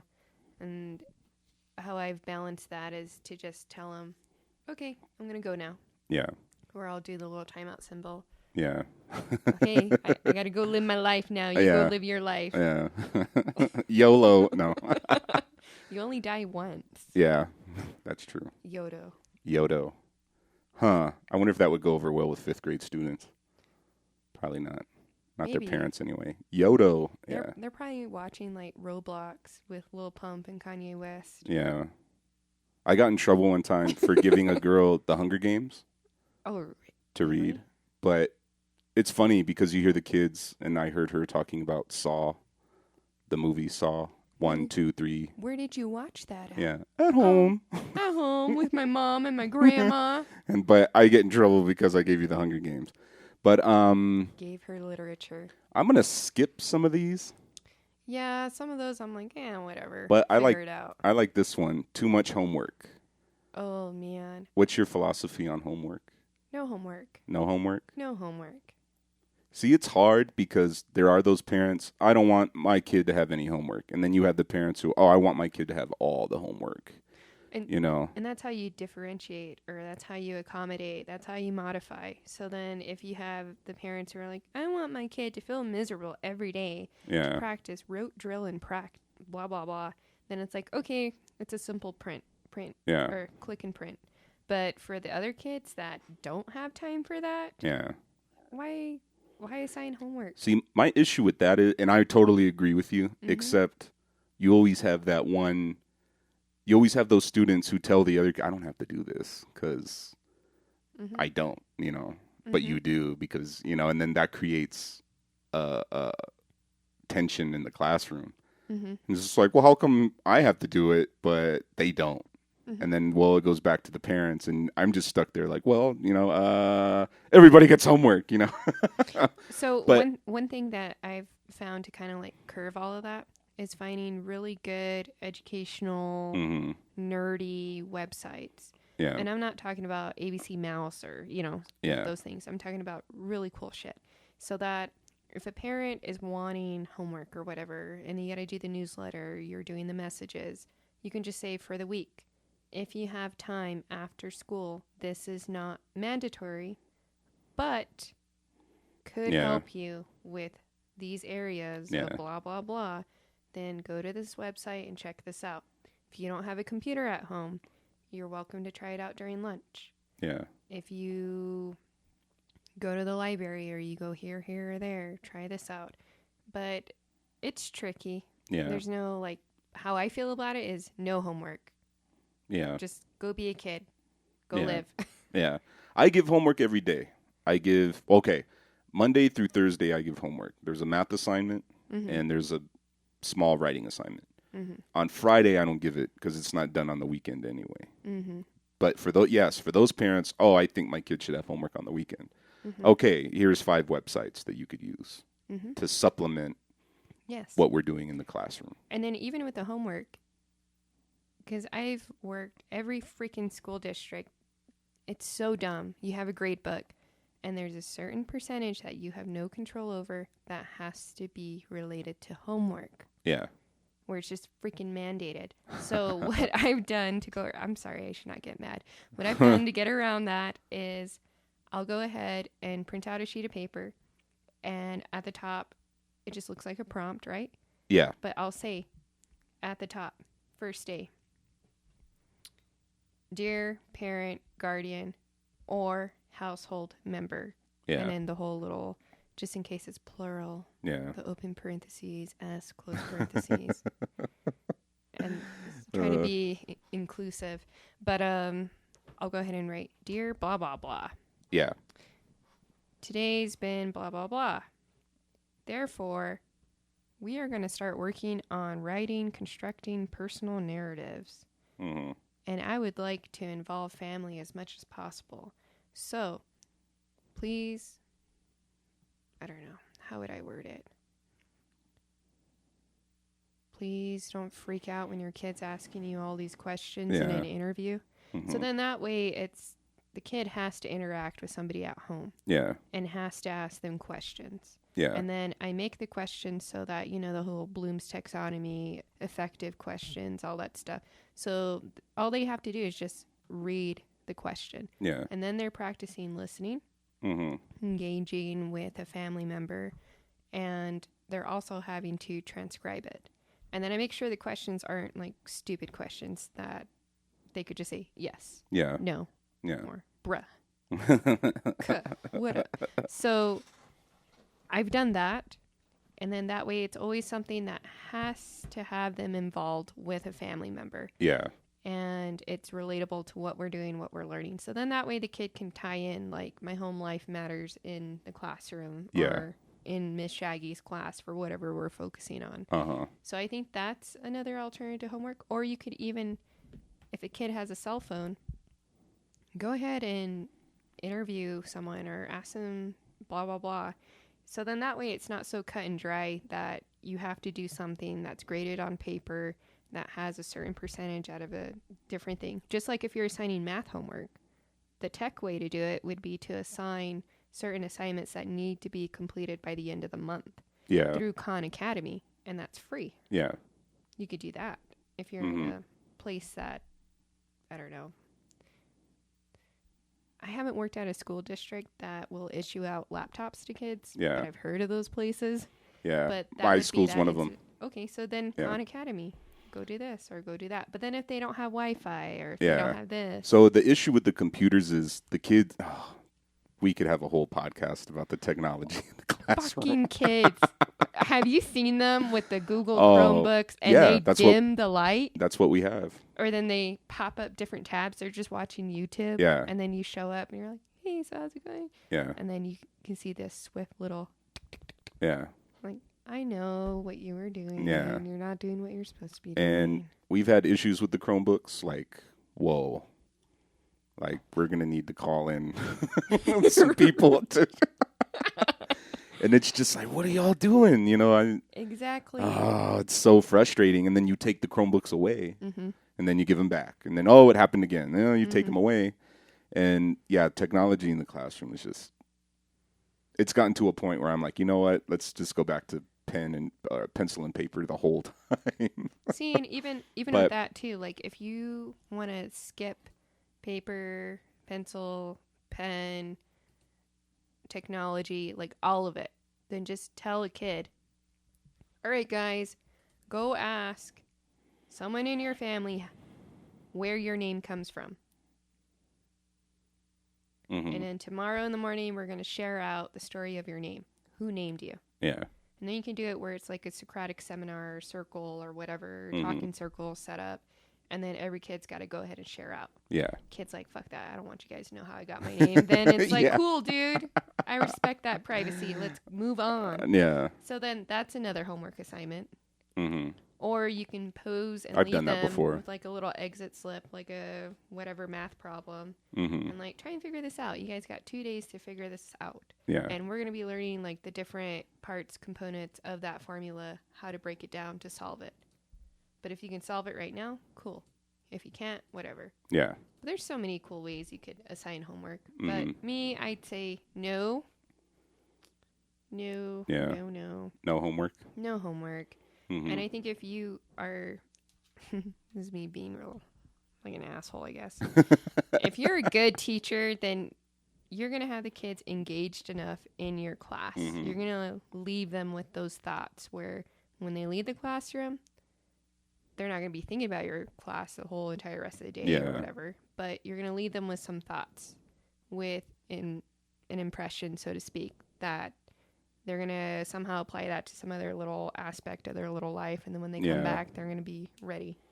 I just feel like for me in college, I needed to get a math tutor. And I was with the math tutor for 2 days a week. Dang. And so I really struggled with math. Mm-hmm. And I needed that extra practice. So I feel like if we give them that practice, especially with math, I feel like in high school and in college, you need to do math every day. Yeah, if you don't Use it or lose it. Yeah, exactly. That whole and that goes with drill and practice. You're flexing your mind, so to speak. Yeah. You're flexing that skill. And then if you're not, then SOL. Because if you don't drill, you're just going to be like, well, how do I do this? Mm-hmm. I forgot. But if you continue to that, some people would disagree with me on that, and that's fine. But I mean, that's how I learned multiplication. Like 2 times 3 is 6. How old are you? How did you learn again? That's how we learned in school. Were you in a one-room schoolhouse? No. I think you were. I went to public school. Well, I went to school on base, on the military base, which is just like a regular public school. But that's how we learned, drill. Go through your, zeros and ones, boom, that should be the easiest thing. Yeah. And then you move up 2s, 3s, 4s, Mm-hmm. But the one thing that we weren't taught is the whole group and units. This is a group. These are the units inside the group. Mm-hmm. And then the product is the total amount of units. The whole inception idea. Yeah. This within this. And that's what I think is important. That's what you should be teaching too. But also like, hey, drill, man. Like, drill it. But yeah, I think, well, why? Why is 2 times 3 6? Well, because you have 2 groups. You have 3 units. Conceptualize it. Yeah. You have 2 bags. You have 3 pieces of candy in each bag. You have 6 total pieces of candy. Or you have 2 cars. You have 3 people in each car. You have 6 total people in all of the cars. The 6 total units. That's something that I wasn't taught growing up in school. The groups and the units. Just like, well, okay. But then, one thing I agree with the Common Core is that they teach you different ways. Multiplication, the array, the this, the that. I can't remember right now. Lattice, I'm totally in summer mode. Yeah. But yeah, lattice. What's another one? The regular way.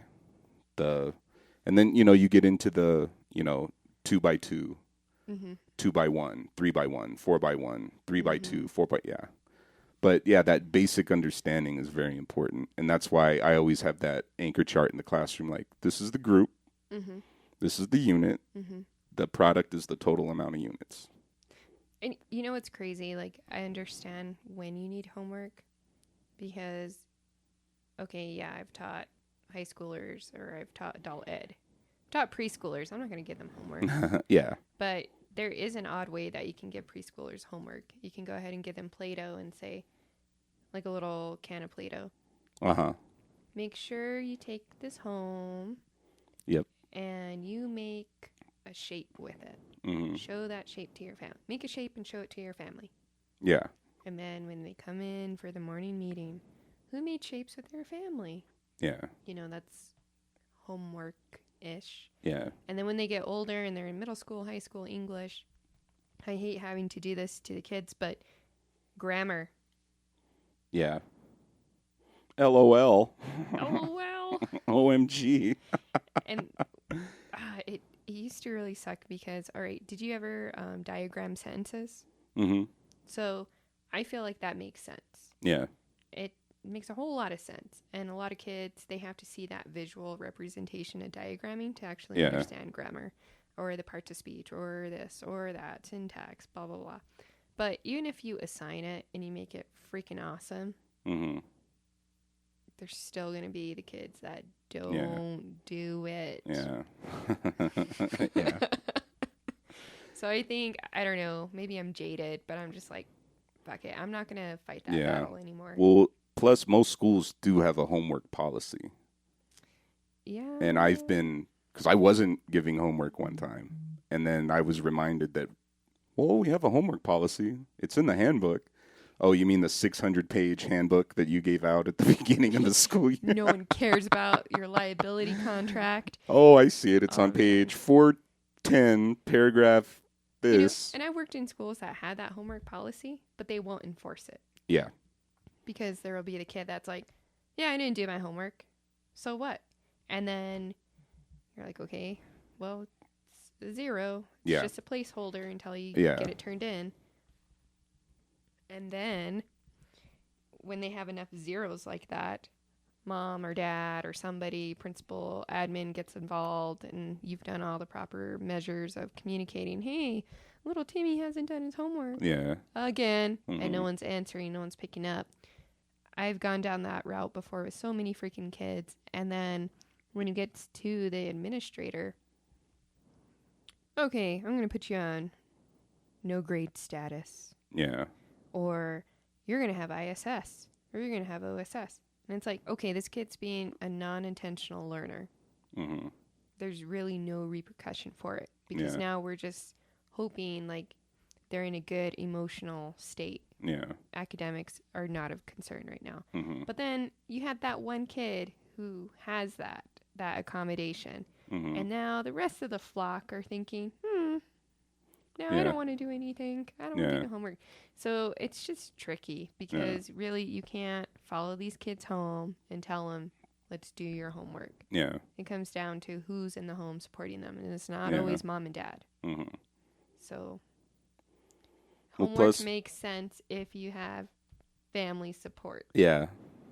Yes. If you don't have family support, no. I get stressed out with the whole homework thing because we are a testing school district. Yes. So it's like, okay, well, hopefully with the new governor in place and everything, that's going to disappear. But we're still testing. Like, the park is gone, but there's still a test at the end of the year. Yeah. So it's like... You got EOCs, you got all that. We need to do well on this test so that we can get this, and that. So how are we helping the kids practice? Yeah. So it's like, it starts with the homework. So it's like, okay, what am I going to send home to get these kids prepared? And then not only the end of the year test and the EOCs, but we have other testing that goes on each trimester. NWEA, CPAA, MAPS is another one. Yep. We do another one. What's it called? It's actually, the kids like it because there's games and stuff. But it still takes time in the classroom. And also, I've had parents who want to take their kids to private schools after elementary school. Guess what the private schools want? They want test scores. Yes. To see how... Can your kid shut up? So it's like, okay, you don't want your kid to do homework, but the private school that you want your kid to go to wants test scores. How are we going to help them practice to get better test scores? Yes. So there's just, I totally agree. I don't want to give homework, but it's just a big spectrum of WTF.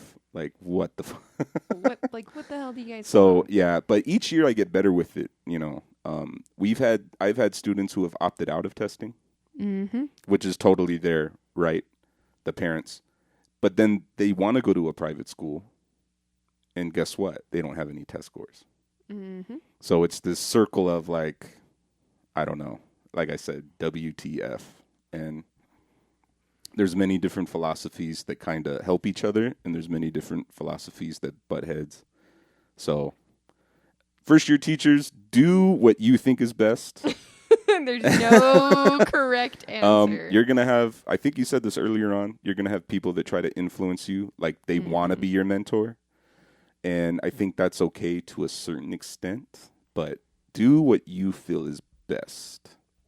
Don't, like, beat kids or anything, but do what you feel is best as far as homework. Within reason. Within reason. Because your classroom is not going to look the same as somebody else's classroom. Yep, especially your first-year teacher. The kids are not going to be the same kids in a different... Everything is so freaking different. It's unique to you. It's your experience. Do not feel like you have to listen to people. Yeah. And feel obligated to do what they say. But also, number 14, reach out for help if you need help. Oh, those arrogant first-year teachers. Yeah. I dislike those ones. I'm so ready to teach. Shut up. Yeah. I'm doing this. I'm doing that. Oh, gosh. I've had many a teacher. I swear I'm a good person. I'm an easygoing person. I've had many first-year teachers come to my room in tears, like, I don't know what I'm doing. And I'm like, okay, what are you having trouble with? I'm having trouble with this. Okay, here's this website. Here's this activity. Here's this. Do this in the classroom. Have paper ready. You should go to the teacher's lounge, the supply room, and you're going to need to get this, this, and that. You know, don't be afraid to ask for help.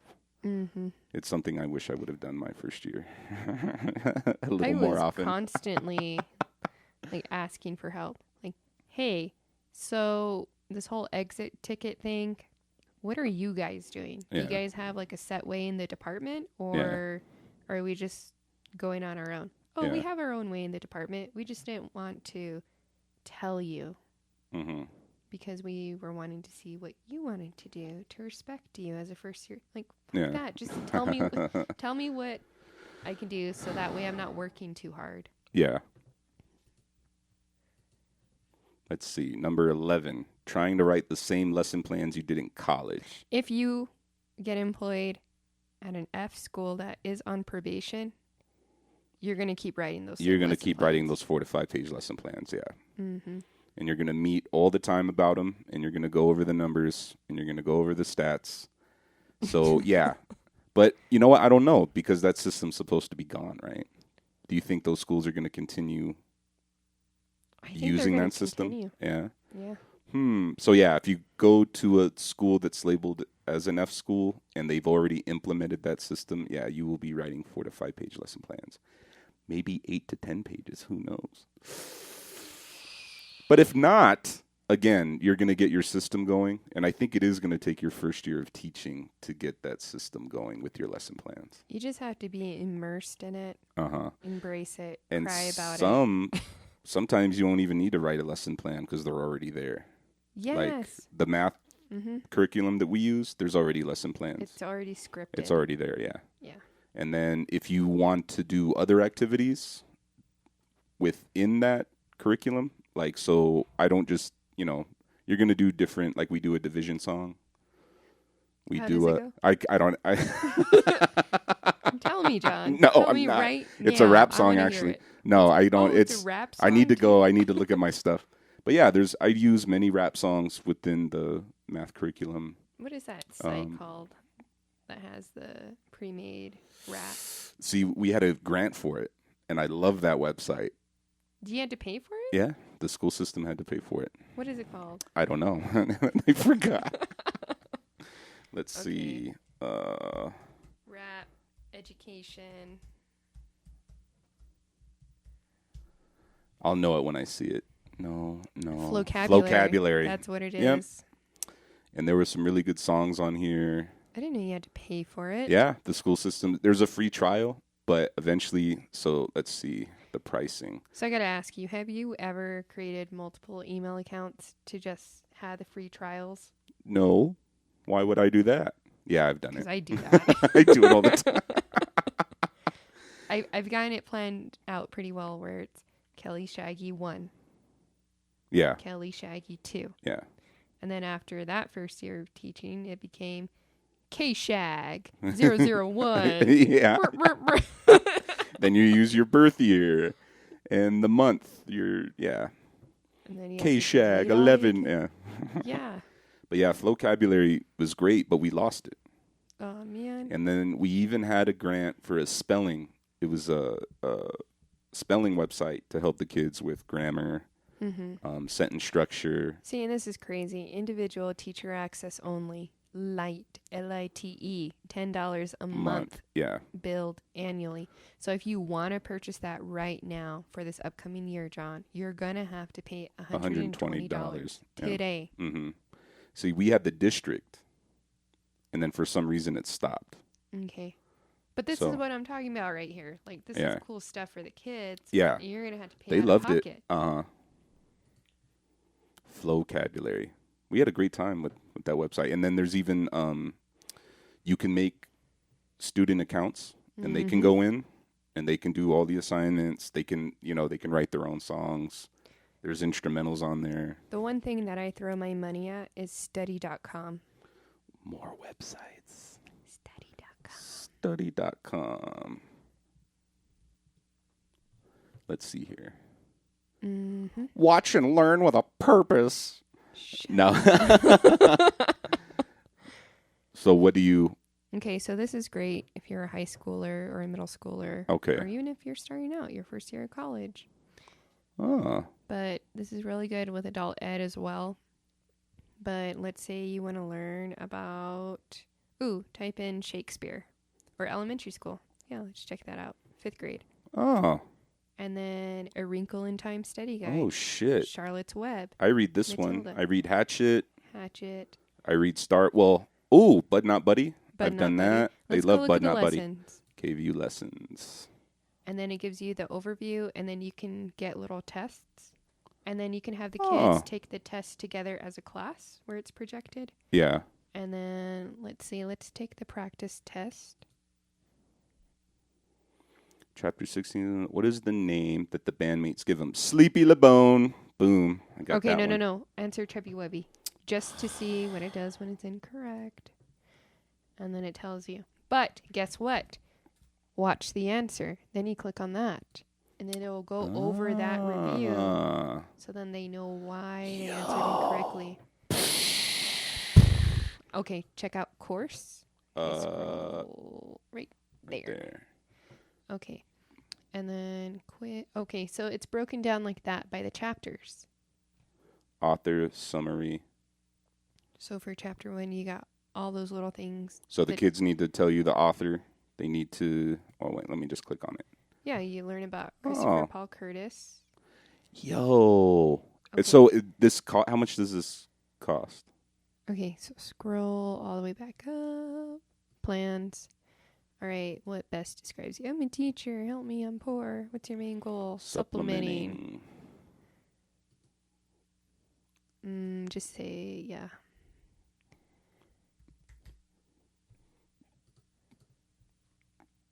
Dun, dun, dun, dun, dun, dun. Dun, Oh, dun, dun, do I dun. need to... Just try it. Just try it.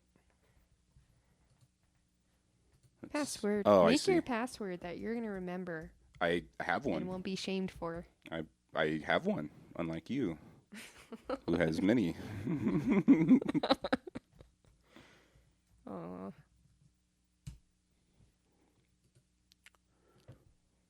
Wow, there's lots of questions. What is your first name? What is your last name? Panslau. Ooh. All right, check it. So Damn. it's $59.99 a month. That's just $2 a day, though. Yeah. That. And then you scroll down. So anytime a school will ask me, hey, how do we help the kids with homework? How can we help supplement? How can we access, make it accessible for visual learners, ELLs, blah, blah, blah. I always say study.com. Study.com. Because then you assign them the homework, they get it done, you get to see it, you can put it in the grade book, and it'll export the grades that they've gotten from the quizzes into your grade book too. So it does all that stuff. But I will go ahead and apply for mini grants for classrooms to pay for this. Very cool. So that is new teachers, by the way. When school's out for summer, that means that you're supposed to apply for grants for your classroom. Yeah. Which is a lot of work as well. Mm-hmm. But it's worth it. It is so worth it. Let's see, study.com. So I'm just going to... So if I wanted to do... I'll just go back to Bud Not Buddy. So Bud Not Buddy... Overview, syllabus credit tests. Mm-hmm. Try it risk-free for 30 days. Mm-hmm. So I could use this. I could create many different emails. Yes.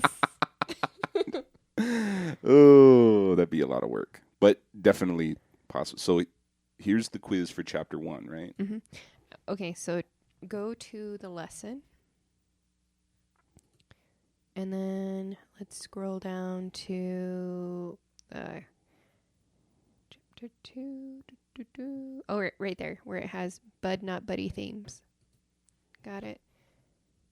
So these are cute little videos. See, I'm using this now without having an account. Is this going to work? Oh, it is going to work. It's probably because it knows that.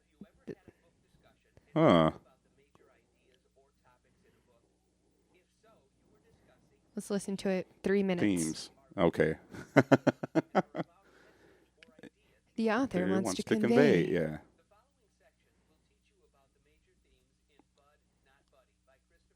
Okay, let's who's jump from to Flint. this mark. Ah, and okay. say register to view. So I see. it's pretty cute because the little animations are sassy, and then they'll have like pop media, cultural references embedded within it, but not in a cheesy way. Yeah. Yeah, he's from Flint. Mm-hmm. So I read Bud Not Buddy, and then I read The Watsons Go to Birmingham. Nice. And then Good we book, watch, good book. there's a movie on Netflix. Well, it's not on Netflix anymore, but yeah, we watch the movie. And then we do a compare and contrast. Oh, you're a cool teacher. Yeah, I try to be. So yeah, look, setting. Mm-hmm. Yeah, Yeah, and then if you... there's Flint. And he goes all the way to Grand Rapids. Yeah. Mm-hmm. Yeah, the kids really like this book. And at first, though, I read Becoming Naomi Leon. Oh, yeah. Have you It's read? a really good one. Yeah, that's a good one. Here, I just want to see here on study.com. Let's do math.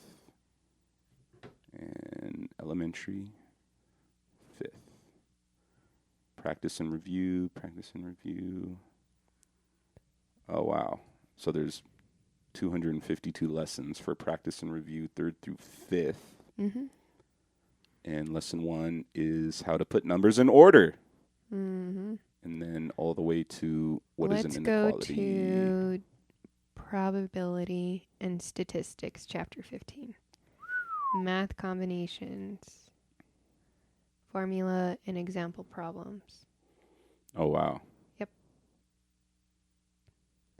So this is what I throw my money at. Yeah. Mm-hmm. $59 a month. It's worth it. It's worth it. It's a lot of money. It is. It's so much money.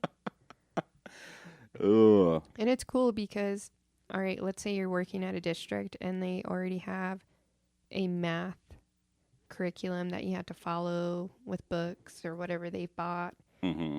You're just supplementing with Yeah. better videos than what you would find on YouTube or having to scour their internet for and all that. Uh-huh. It's great. Because everything's here. Mm-hmm. You don't have to go anywhere else. Mm-hmm. I like... Oh. Have you ever used Dogo Yes. News? Yeah.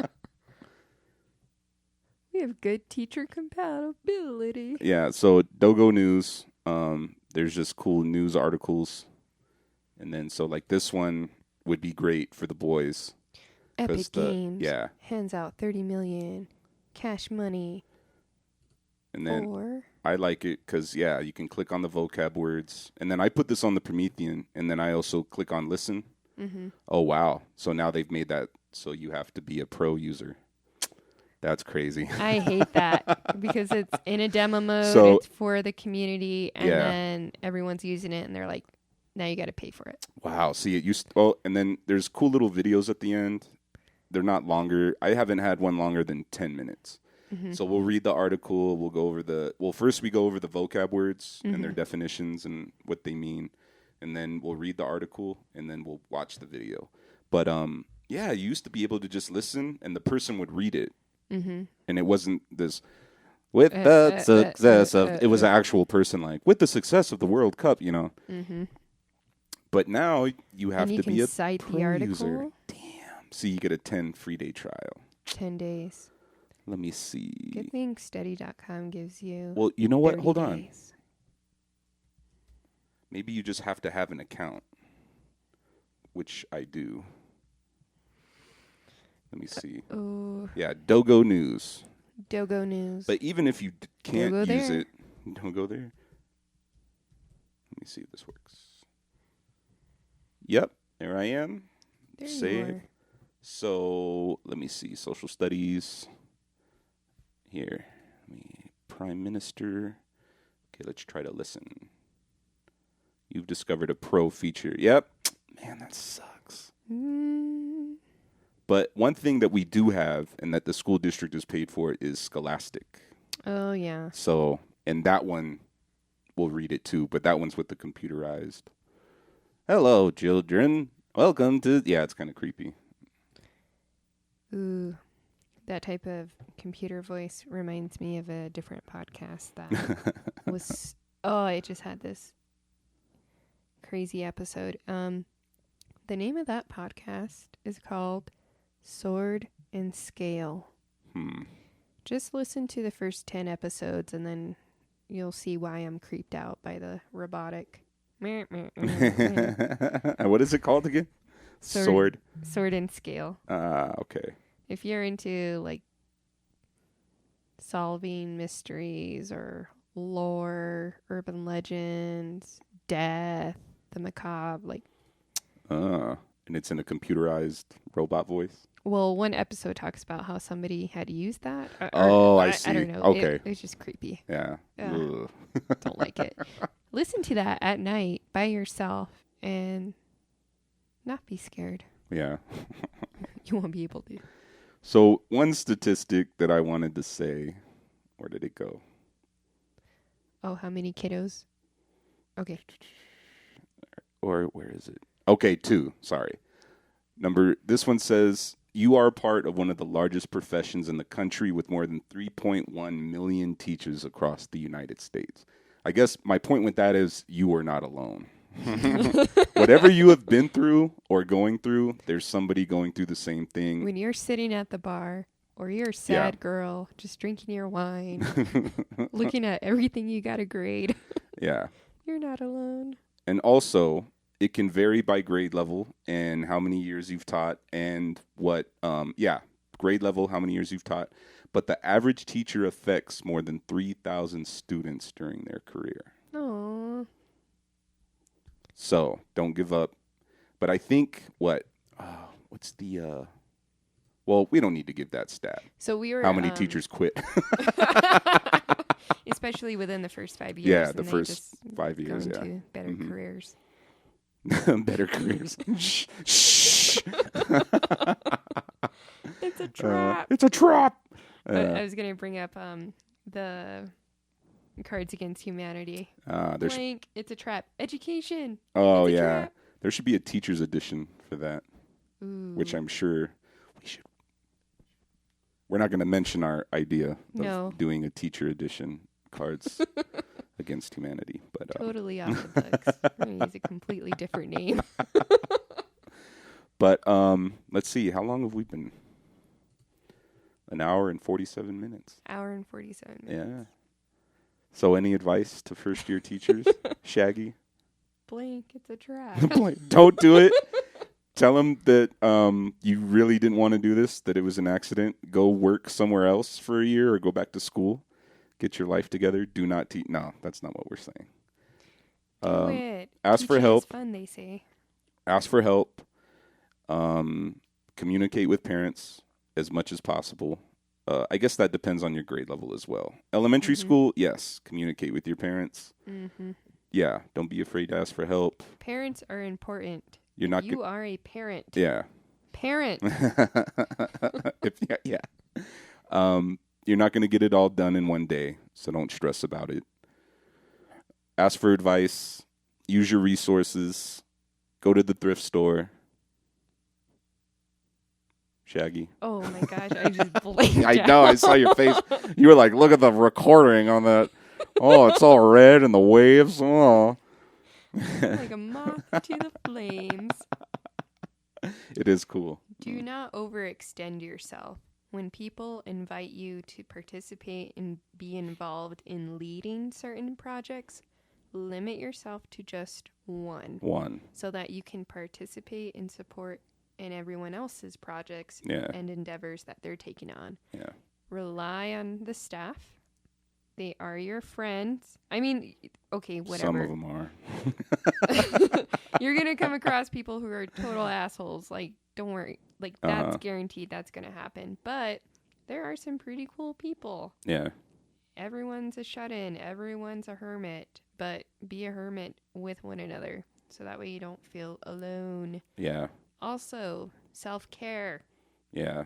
Go you need run. your me time. I'm not saying drink all the time. Schedule time for yourself. Go to the gym. If you don't have a hobby, I don't know why you wouldn't, but if you don't, get one even if it's doing puzzles or model cars, Watercolor. watercolors. Like, I mean, I come home and I try to, make music. I try to write. I got into watercolors. Although I haven't touched them in a, I haven't touched them in a while. Was that me? Phone's going off. I think that's you. Yeah. Yeah. Have a creative outlet. Yeah, you definitely want to have a creative outlet. Don't stay stuck on grading and stuck on school mode all the time. You gotta know when to balance, turn it off. Yeah. Don't be afraid to say no. Meal prep because on Sundays. People are going to say no to you. Yeah, meal prep, that's actually something. I got food in the fridge that I need to cook. I got steaks marinating, salad that I need to get ready for this upcoming school week. Even though the kids aren't going to be there, I'm going to eat lunch at school. So yeah, don't fall into the trap of having to eat out all the time. yeah, which is very easy and fun. I But want a hot and spicy yeah, chicken. I want to go to Happy Chickens. Oh, it's so good. Why did I even bring it up? No, but yeah, you're not going to get it all in one day. You're going to mess up. Yeah, you're going to make mistakes. Kids are going to hate you. They're going to hate you. They're also going to love you, though, at the same time. Mm-hmm. So you're not going to reach everyone. You're probably going to make other teachers upset, Ooh, yeah. which is fine. Don't worry about it. Just as long as they're not an administrator. Yeah. Right? Get your paperwork turned in on time. Show up to meetings on time. Don't forget about IEPs. Man, we could... There's a lot you There's need to do. I guess the best experience. Go in with a positive attitude, and you're going to have a good experience and learn from your mistakes. Don't take it too seriously. Yeah. And most of all, have fun. Have fun. But first year teachers, if you're listening to this, let us know how it goes your first few months. And if you feel like quitting and doing something else. I'm trying to get the teachers that I work with to open a food truck. like with the education theme. Out of education. No. But no, have a good first year. And those veteran teachers that are still teaching, I hope you have a good year as well. Mm-hmm. Shaggy, anything to add? Good luck. Good luck. Have fun. All right. Well, until we meet again, peace. Mm-hmm. Peace. Peace. Peace. Peace. Peace. Peace. Peace. Peace. Peace. Peace. Peace. Peace.